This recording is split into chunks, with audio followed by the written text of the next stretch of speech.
நம்பிள்ளைன்னு ஒரு மகாச்சாரியர் எழுந்தொழி இருந்தார். நம்பூர் வரதாச்சாரிய சுவாமின்னு அவருக்கு திருநாமம்.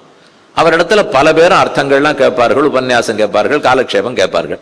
அதிலே ஒருத்தருக்கு ராஜாவை தெரியும். அந்த ராஜாவை பார்த்து பேசுறதுக்காக போயிருக்கார். அவர் ரொம்ப அந்த நம்பிள்ளை நடத்துல போய் கேட்டுக்க மாட்டார். அவ்வளவா அவருக்கு அவர் பேர்ல அபிப்பிராயம் இல்லை. ஆனா அரசனை தெரியும். அதனால அரசனை பார்க்கறதுக்கு போயிருக்கார். எப்போது நம்பிள்ளை நடத்துல நிறைய அர்த்தங்களை கேட்டு கொண்டிருந்த இன்னொருத்தர் அவரையும் கூட கொண்டு போயிருக்கார். ரெண்டு பேருமா ராஜாட்ட போயிருக்கா. அர்த்தங்கள் எல்லாம் எதோ சொல்லிட்டு இருந்திருக்கா. அரசன் திடீர்னு ஒரு கேள்வி கேட்டார். உங்க ராமன் மனிதனா பிறந்தபடியால் தெய்வம்னு எங்கேயும் வெளிப்படுத்தி கொள்ள மாட்டார் அல்லவா?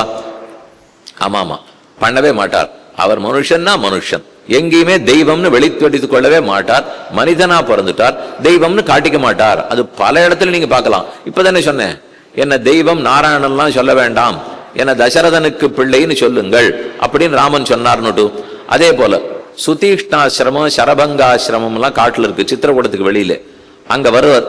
அந்த ரிஷிகள் எல்லாம் சேவிக்கணுங்கிறதுக்காக ராமன் வரார். ராமன், சீதை, லக்ஷ்மணன் 3 பேரும் வாசல்ல இருக்கார்கள்.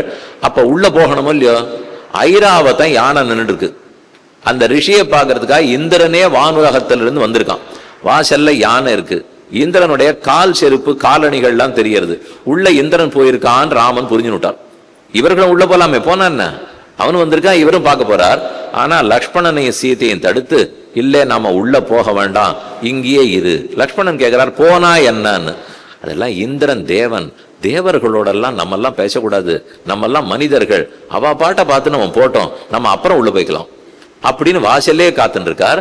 இந்திரன் வெளியில வந்தார். அந்த இடத்தினுடைய சுற்றுப்புற சூழலை பார்த்துட்டு கண்டிப்பா இங்க ராமன் இருக்கிறாருங்கிற அளவுக்கு அவருக்கு புரிஞ்சு போச்சு. மேலும் அவர் தேவேந்திரன், அதனால இவர் வந்திருக்காருன்னு தெரியறது. சந்திக்கலாமானால் எப்ப அவருக்கு நம்ம பார்க்கறதுல விருப்பம் இல்லையோ நாம் அவருக்கு தொந்தரவு கொடுக்கூடாது அப்படின்னு ஐராவதத்தின் மேலே ஏறிக்கொண்டு இந்திரன் சென்று விட்டான். இவ்வளவு தூரம் ராமனுக்கு தேவதேன ஆகாது, தன்னை தெய்வம்னு காட்டிக்கொள்ள கூட மாட்டார். அதே கண்ணன், இன்னைக்கு உபன்யாச தலைப்பு அவராச்சே, அதே கண்ணனா இருந்தால் பிறந்த குழந்தைய வசுதேவர் தலையில தூக்கி வச்சிருந்து இக்கரையிலேருந்து யமுனையை தாண்டி கோகுலத்துக்கு அக்கறை கொண்டு போறார். அப்பவே ஆதிசேஷன் பின்னாடி கொடையா வந்து பிடித்தார். பேடுன்னு சொன்னார் கண்ணன், நான் பிடினுட்டார். அதனால அவருக்கு ராம நாட்டெல்லாம் பண்ணவே மாட்டார். ஆதிசேஷன் வந்தாலும் சரி, பிருந்தாவனத்துல இங்கேயும் அங்கேயும் திரிஞ்சு விளையாடின்னு இருக்கார்.